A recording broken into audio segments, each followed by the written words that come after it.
Então, Jorge Eduardo, seja bem-vindo no Splana Talk de hoje. Sendo direto ao ponto, marketing político e jornalismo. Há uma linha invisível, uma linha tênue separando os dois hoje, com a política tão em voga na nossa profissão. E como. Eu vou deixar as perguntas da migração para as meninas, como migrar do jornalismo para o marketing político, que olha, grandes consultores, que a gente fala marqueteiro, mas grandes consultores de campanha. A gente fala o Sidônio que fez a campanha do Lula, o João Santana, que já fez a campanha do Lula, hoje fez o Ciro, o Nizam não sei, Nizam publicitário, mas grandes marqueteiros políticos, consultores, são jornalistas. Então, me fale um pouquinho como foi. Você trabalhou com marketing político dessa vez. Você é um jornalista veterano. Como é que foi essa experiência sua? Traumática. É traumático pelo seguinte, né?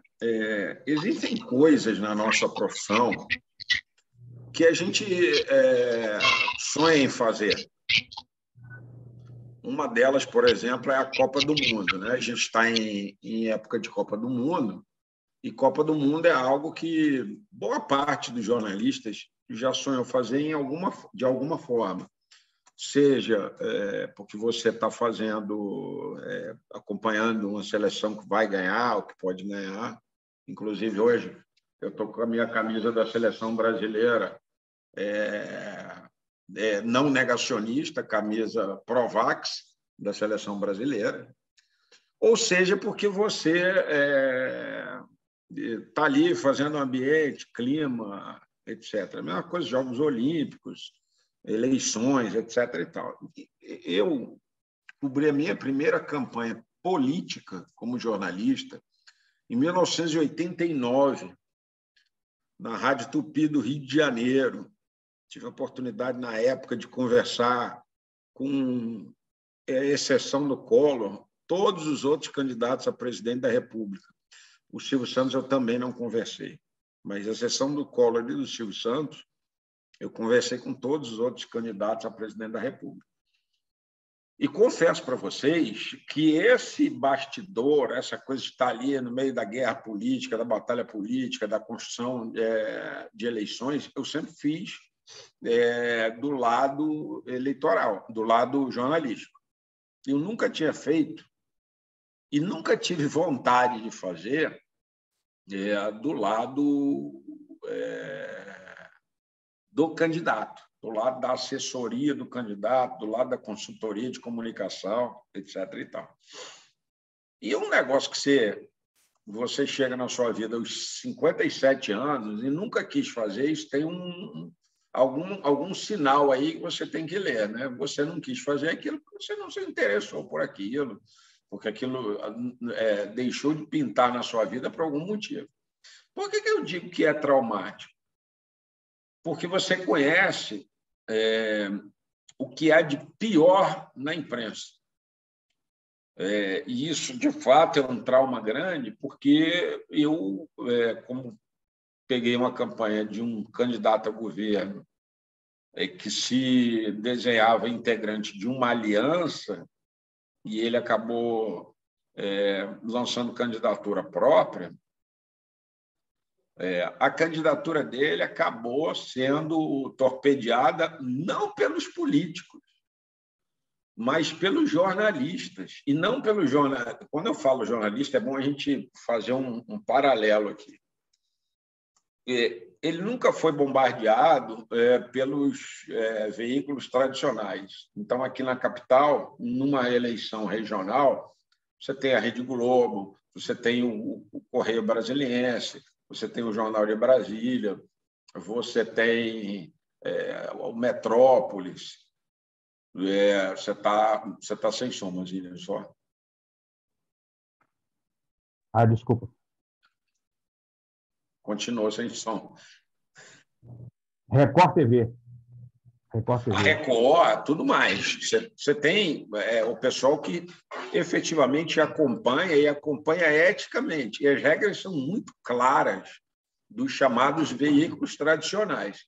Alguns podem ser mais simpáticos ou menos simpáticos ao teu candidato, Mas eles te tratam rigorosamente com, vamos dizer assim,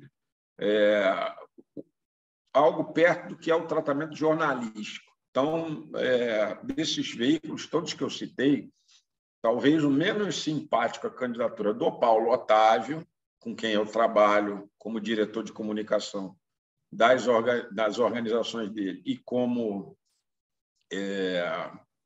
o representante dele aqui dentro da revista e site GPS Lifetime, a gente sabia que o Metrópolis, por conta de injunções societárias, não ia ser muito simpático. E algumas coisas ficaram claras aí dessa antipatia com o Paulo. Mas eram coisas dentro de um padrão minimamente ético.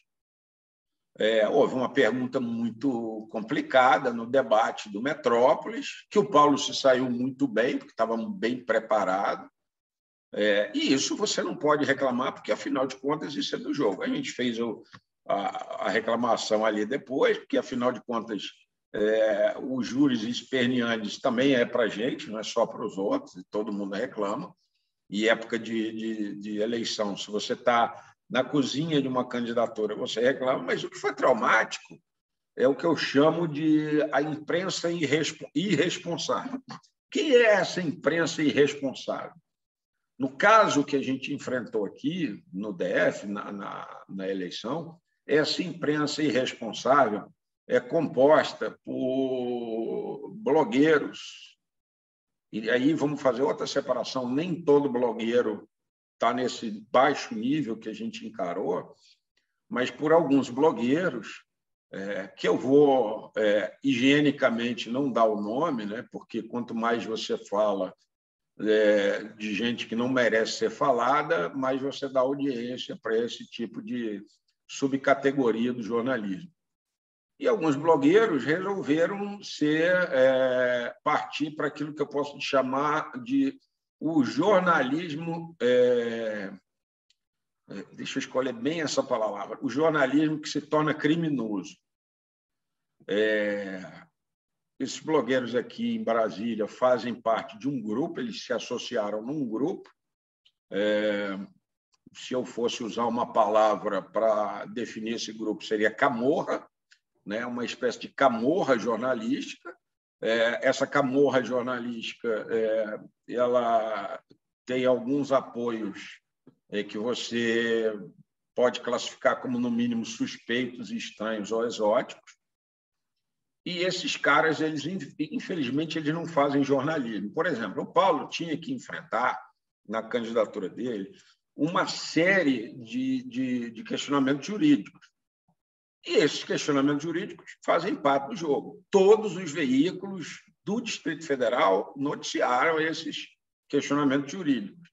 Quando chegava nessa espécie de máfia da notícia, essa espécie de máfia da notícia tratava uma pessoa que tinha condenação, que tinha a candidatura questionada como condenado. Por quê? Porque esse é um procedimento criminoso para desqualificar um candidato dentro de um processo eleitoral. E isso, democraticamente, é um perigo. Não por acaso, boa parte do grupo que integra essa espécie de camorra da capital brasileira, que é vergonhoso que isso exista na capital brasileira, vestia verde e amarelo na eleição nacional. Não que o candidato da eleição nacional tenha feito nenhum movimento, nenhum dos dois candidatos fará um movimento em direção a esse grupo, mas é que esse grupo se serve do jornalismo para se apresentar como dócil, fazer o chamado jornalismo dócil e oferecer benesses em troca de algum tipo de vantagem que a gente não pode determinar qual seja. Nesse ponto aí que eu queria fazer um complemento, uma pergunta complementar, que isso me instigou a fazer essa pergunta quando você falou em camorra jornalística e tal. Então, assim, vamos falar do âmbito do DF, não nacional. Algum candidato procurou esses jornalistas, ou alguns jornalistas, ou algum grupo, para fechar com eles, para atacar o adversário, ou esses jornalistas fizeram um consórcio e procuraram algum candidato para fechar com ele? Esses jornalistas, eles já têm um grupo, eles Aliás, jornalistas entre aspas, né? Isso não faz parte do jornalismo. não deveriam fazer, mas alguns deles, e a gente sabe que alguns são, né, alguns integrantes dessa suposta ou dessa assemelhada camorra jornalística, eles são, de fato, jornalistas formados, né, com diploma, mas que não agem por princípios éticos. Eu vou fazer uma comparação muito simples. Eu estava já na GPS como indicado do Paulo na sociedade antes do Paulo decidir-se sair candidato. Qual foi a recomendação? Porque quando o Paulo saiu candidato, eu tive de me afastar presencialmente, porque era incompatível estar aqui dentro da redação fazendo a coordenação de comunicação de uma campanha. Qual foi a recomendação que eu fiz aqui para o meu braço direito, o Gabriel Lisita, jornalista jovem, absolutamente competente?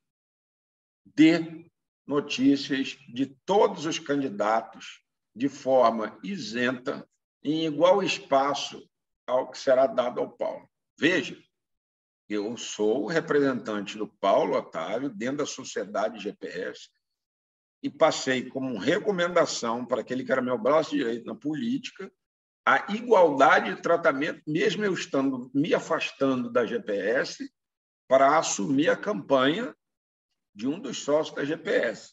Eu não estou dizendo que eu sou melhor que ninguém, mas a isso eu chamo o equilíbrio de forças dentro de uma eleição. E esse equilíbrio deveria ser respeitado. Não só o Paulo foi atacado por esse grupo de forma criminosa, porque é meio complicado você ler texto dizendo que fulano de tal não teve culhão. Essas foram as palavras. Eu tenho guardado os textos. Cicrano de tal é bandido. O filhinho de fulano já está enfadado de comer pastel de feira e doido para comer caviar e tomar vinhos caros. Como eu li. O detalhe é o seguinte: o Paulo era candidato e o filho do Paulo Otávio, o André Otávio Kubitschek, o André Kubitschek também era candidato. O André nunca bebeu. Mas, na hora do ataque gratuito, a máfia manda bala.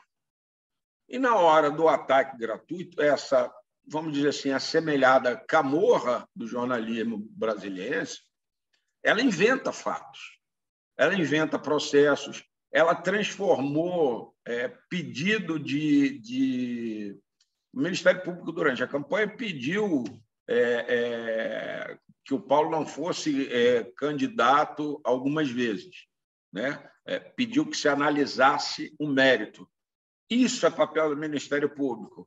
Ao Tribunal de Justiça, o Tribunal Eleitoral Regional e o Tribunal Superior Eleitoral, cabe o julgamento.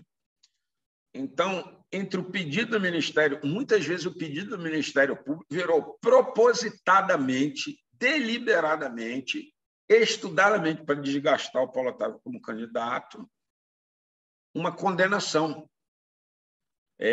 Vários colegas, e há muitos grupos hoje de troca de informações, de troca de link e de divulgação do que está sendo feito, chegaram, em alguns casos desses, estranhar esse tipo de publicação e disseram: espera aí, isso aí o Ministério pediu a impugnação, ele não está impugnado. Ou seja, sequer eu precisei intervir contra a enxurrada, a avalanche de mentira, que é comandada por um ou dois notórios, vamos dizer assim, líderes desse pessoal. Então, esse pessoal, ele é um dos cânceres da democracia. Quando houve a democratização das redes sociais, quando houve a democratização da internet como uma terra onde a gente podia trazer informação sem estar ligado a um veículo e se transformar num veículo, a gente não de alguma forma, não regulamentou isso. E aí acontecem dois fenômenos iniciais. O primeiro é que todo mundo se auto-intitulou promotor de conteúdo. Basta entrar nas plataformas hoje de rede social, que todo mundo é produtor de conteúdo, com alguns nem sabendo o que é conteúdo, muito menos produtor. Eles são simplesmente republicadores de releases, publicadores de fato, etc. e tal. E o segundo é que isso empoderou, como já dizia Humberto Eco, uma legião de idiotas que antes era calada na mesa da taverna diante de um vinho. E a nossa profissão foi invadida por gente que não é jornalista profissional. A nossa profissão foi prostituída, é bom que se diga. E na campanha ficou claro que esse tipo de prostituição do jornalismo ela tem um lado absurdamente nocivo para a opinião pública. Que lado é esse? Pode-se hoje mentir, xingar e ser leviano à vontade, porque você vai depender de que um candidato resolva te processar até te arrancar a meia e a cueca. Então, isso depende muito da vontade. Há candidatos que vão pegar isso a ferro e fogo e vão tirar tudo dos outros. Mas há candidatos que, depois de passar do processo eleitoral, querem enterrar aquilo, porque são mais pacíficos, não são brigões. Eu sempre digo que vale uma boa peleja quando você está certo. Mas isso, galera, é o lado mais preocupante. Você lembrou bem a questão do MP. O MP, às vezes, quer um protagonismo que, às vezes, nem precisa, que cabe ao Tribunal Regional Eleitoral, cabe aos advogados eleitorais, cabe ao próprio candidato, mas o MP, não vou falar que se mete, o MP está aí, a gente precisa dele. Mas muitos promotores acabam querendo ter, por vaidade, às vezes, um protagonismo, ou até por má fé também, um protagonismo, e acabam se metendo na eleição. Eu sempre oriento, eu aprendi isso nas redações e eu oriento a minha equipe. O MP, quando pede alguma coisa, ou começa uma investigação, a gente tem que tratar com cautela, porque é um pedido, é uma investigação. Às vezes a mídia, eu falo a grande mídia e a mídia pequena, e até esses blogueiros sujos, por má fé ou por inexperiência de repórteres, eles soltam uma manchete como se fosse uma condenação, só porque o MP entrou na parada. Então, assim, a gente sempre orienta, o MP não condena, o MP pede, o MP investiga. Quem sentencia é a justiça. Então, tem que tratar manchetes sobre o MP com muito cuidado, mas, às vezes, com má fé mesmo, alguns veículos jornalistas acabam condenando um candidato, um empresário, alguma outra pessoa, só porque o MP, coloca ali o MP no status de xerife, de juiz, e não é. Eu vou passar a pergunta para a Sara. Fala, Sara. Sobre a sua candidatura, sobre a candidatura do Paulo Otávio, e eu fiquei me veio uma dúvida aqui. Eu acredito que, como eu, muitas pessoas aqui do DF têm aquela imagem do Paulo Otávio empresário, que tem muitos bens. Qual foi a estratégia da equipe de vocês de aproximar o Paulo Otávio da população mais pobre do DF? E como é que você usou o jornalismo ao seu favor dentro dessa estratégia? Então, vamos lá. A gente tinha, Sara, bom dia, não, boa tarde, medi 21 aqui, segundo meu computador. Bom dia, boa tarde. A gente tinha, dentro da coordenação de comunicação, duas áreas. A coordenação de comunicação, na verdade, 3 áreas. A coordenação de comunicação marketing, a coordenação de comunicação jornalismo e a coordenação de comunicação social media. Eu ficava mais para o lado social media e para o lado jornalismo. E a Cláudia Pereira, irmã do Paulo, ficava com a parte de marketing, produção dos programas de televisão, porque é muita coisa que acontece na cozinha de uma campanha eleitoral. A primeira é que você tem programa eleitoral de TV, programa eleitoral de rádio, você tem que tocar a rede social do candidato, você tem que ter estratégia para publicizar conteúdo, tempo, quantidade de dinheiro que você pode gastar, etc. E tal. E havia, dentro da campanha do Paulo, uma regra de ouro. Nós vamos gastar e nós vamos publicizar tudo dentro da lei. Então, tudo que foi feito na campanha do Paulo não foi feito com dinheiro do Paulo, e sim do fundo eleitoral, porque senão a briga fica desigual, porque o Paulo tinha mais capacidade financeira do que os demais candidatos, e a briga tinha que ser igual. Os candidatos podem gastar X, se não me falha a memória, os candidatos ao governo teriam de gastar até 8 milhões, uma coisa assim, ou 3 milhões. Eu me lembro muito bem dos distritais e dos federais. Os distritais eram 1,2 milhão, e os federais eram alguma coisa com 3,5 milhões. E você tinha ali aquela faixa de gasto que você tinha que se ater. A gente começou a fazer... Um problema que a gente teve é que o Paulo era pouquíssimo presente nas redes sociais. Ele não gosta, ou pelo menos não gostava até então, de ter a vida dele muito devassada em Instagram, em Facebook, em YouTube, e a gente teve que dar essa virada nele dentro daquilo que podia, numa campanha que teve o menor tempo possível. Por quê? Como o Paulo foi o último a entrar em campanha, ele entrou em campanha no dia 5 de agosto, que foi o prazo final das convenções. Se você pegar a linha do tempo, um governador e com um mandato, como era Ibanez Rocha, justamente eleito pela maioria no primeiro turno, só 2 governadores conseguiram isso na história de Brasília, ele é um deles. Um governador pode e tem as suas ações de governo publicizadas normalmente, né? Um governador está em campanha desde o primeiro dia, pode estar em campanha desde o primeiro dia do governo. Não estou dizendo que o governador Ibanez Rocha o tenha feito, mas quando ele entra na campanha, ele entra com o peso do governo, com os méritos e também com os deméritos que o governo pode fazer. Então, como ficou toda essa área de produção na mão da Cláudia, essa área de produção do conteúdo visual e dos programas radiofônicos e da identidade visual, eu e a equipe que trabalhava comigo só opinávamos naquilo que era de decisão de um colegiado que a gente tinha para tudo de campanha, que incluía o secretário-geral do partido, que incluía toda a estrutura que estava voltada. A estratégia da gente, dentro da comunicação em si, da comunicação, redes sociais, mídias sociais e jornalismo, foi fazer a campanha do Paulo uma campanha jornalística. Então, o que a gente procurava fazer? A gente tinha gente na rua trabalhando com o Paulo o dia inteiro, produzindo conteúdo, distribuindo isso online nas plataformas digitais, produzindo textos sobre o que o Paulo fazia e relacionando com os veículos. Porque, veja, você ainda tem também que conversar, e a demanda é grande, com todos os veículos da mídia tradicional e com todos os veículos digitais que têm valores éticos. Onde é que o Paulo está agora, que eu quero ir cobrir? A agenda do Paulo é qual? Não, você tinha que trabalhar quase 24 horas por dia, a gente trabalhava uma média de 16, 18 horas, de 14, 16 horas por dia, para poder dar conta desse atendimento. E, assim, primeira experiência do lado de cada campanha. Uma equipe enxuta.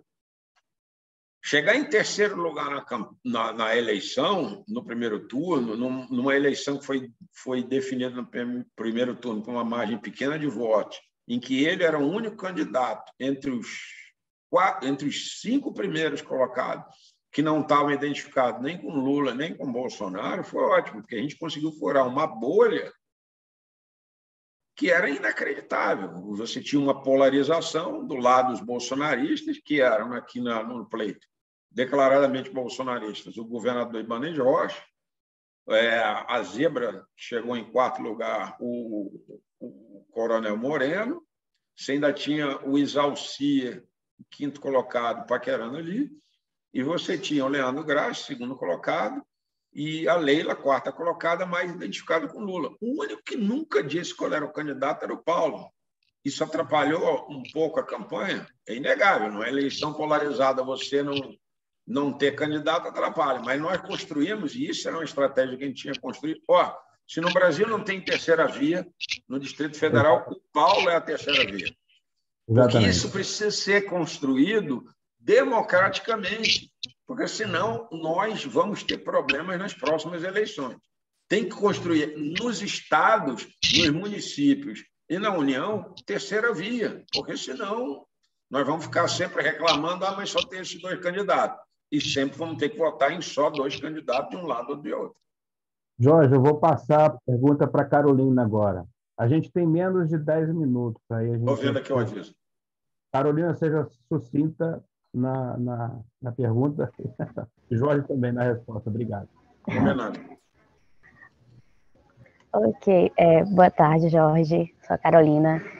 Você comentou um pouco da dificuldade que vocês tiveram na campanha, né? Em trabalhar com esses novos veículos, né? Entre aspas, que surgiram. E comentou também que o Paulo Otávio teve uma boa participação no debate do Betrópolis.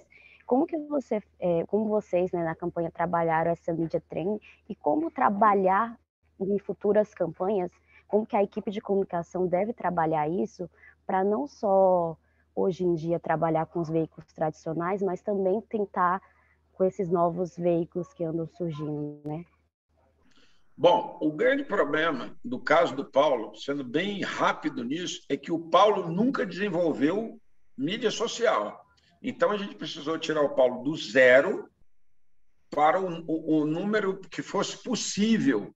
Só para ter um comparativo, o Ibanez Rocha, governador reeleito, tem na base dele do Instagram, tinha antes da eleição 120 mil seguidores. O Paulo tinha 0.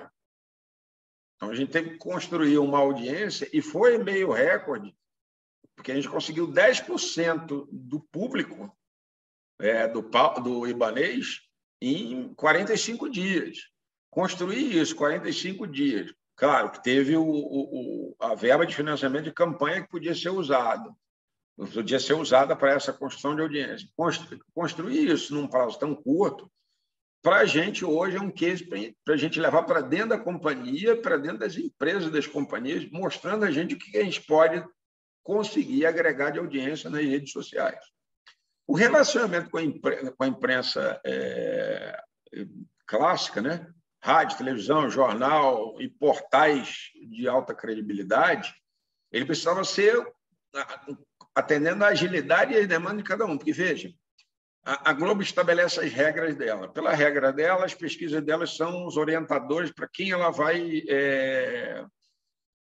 chamar para debate, para quem ela vai dar 1 minuto por dia no segundo telejornal. Então, só os 3 primeiros ganham 1 minuto diário, de segunda a sexta. E 1 minuto diário, de segunda a sexta, no DFTV, é tempo para chuchu. Então, a briga da gente era para se manter entre os 3 primeiros das pesquisas, e o empate técnico não ajudava a gente, para a gente ter esse tempo e continuar ali, né, obedecendo essa regra. Os demais jornais, os demais telejornais, eles, hoje em dia, eles escolhem agendas onde a dinâmica da gente facilite a cobertura. Então, muitas vezes, a equipe passava o dia inteiro em Braslândia. Braslândia é 80 quilômetros do centro do DF. Nesses dias, você sabe que você vai ter uma complicação. Então, você tinha que agendar algum evento que permitisse que a emissora acompanhasse para você falar para onde você ia ou para onde você esteve ao mesmo tempo. Então, você tinha que agendar esse evento o mais próximo possível da área central de Brasília, o mais próximo do plano piloto. Então, você sempre tinha que estar ali fazendo a engenharia, pensando no deslocamento da imprensa também. Por isso era importante a gente ter equipe de imprensa alimentando as redações enquanto a gente estava. Paulo Otávio está onde? E aí eu ficava muito na base, mas eu também ia muito aos locais, porque se precisasse que o repórter falasse com o Paulo de imediato, eu tinha que estar ali pronto para socorrer o repórter. Então, acaba que, numa campanha, o chefe de comunicação na campanha, quando ele lida com o jornalismo, ele tem que estar ao lado do candidato em 70%, 80% do tempo, senão ele vai deixar o jornalismo descoberto. As redações não têm mais, como tinha antigamente, o setorista da campanha.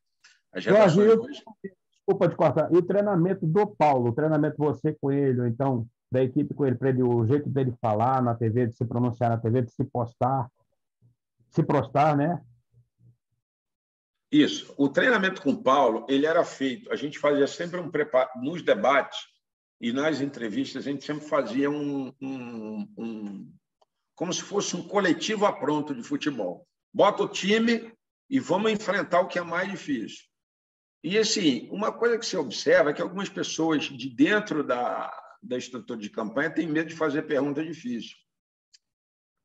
Não pode ter medo. Então, como eu não tenho medo, eu fazia as perguntas mais cascudas, dos temas que ele podia ter mais fragilidade.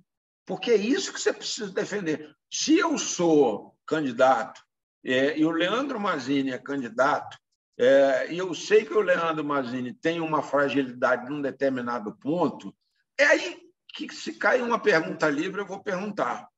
E se cair um tema que eu sei que você não conhece, é aí que eu vou escolher você para perguntar. O preparo era nisso. Grupos grandes, e isso eu aconselho a todos os candidatos, tendem a atrapalhar o candidato. Então, restrinja, se puder, um grupo de 5 preparadores. Algumas vezes a gente tinha 10 preparadores e ficava muito complexo. E aí eu começava a passar mensagem, né, isso é um segredinho que vai ficar revelado, para determinadas pessoas, chamando os caras que estavam atrapalhando para suas bases para resolverem outros problemas. Porque quem precisa treinar para uma Rede Globo, para um SBT, para uma entrevista no Metrópolis, é um jornalista que conhece como pensa o SBT, a Record, a Rede Globo e o Metrópolis. Não adianta você botar um economista que vai fazer uma linda tese de 500 metros que é inexplicável em 1 minuto e 30. Você tem que ter alguém que ensine o que essa tese pode ser contada, o que ela pode ser pinçada para falar em 1 minuto e 30. E ainda tem mais um papel. Você tem que, muitas vezes, buscar temas que são chaves para o candidato. Nas discussões, o Paulo tinha uma proposta de zerar a tarifa no DF.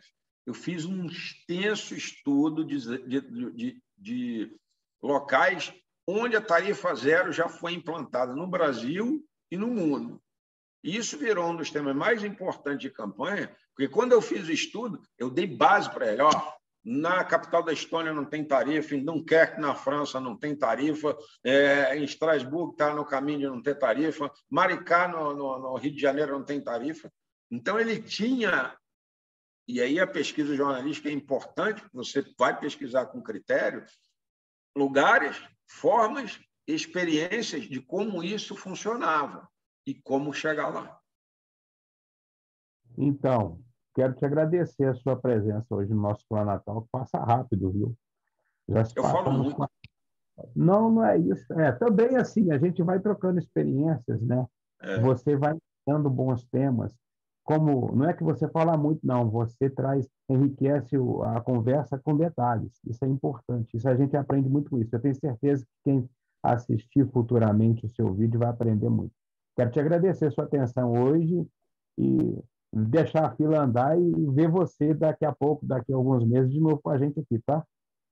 Com certeza, com certeza. E eu espero, sinceramente, que a gente possa pensar aí em algum tipo de regulamentação e autorregulamentação na imprensa, especialmente na imprensa onde grandes verbos circulam, que é a imprensa política, para evitar esse tipo de coisa que eu falei no começo aqui do Esplanada Talk, que é a imprensa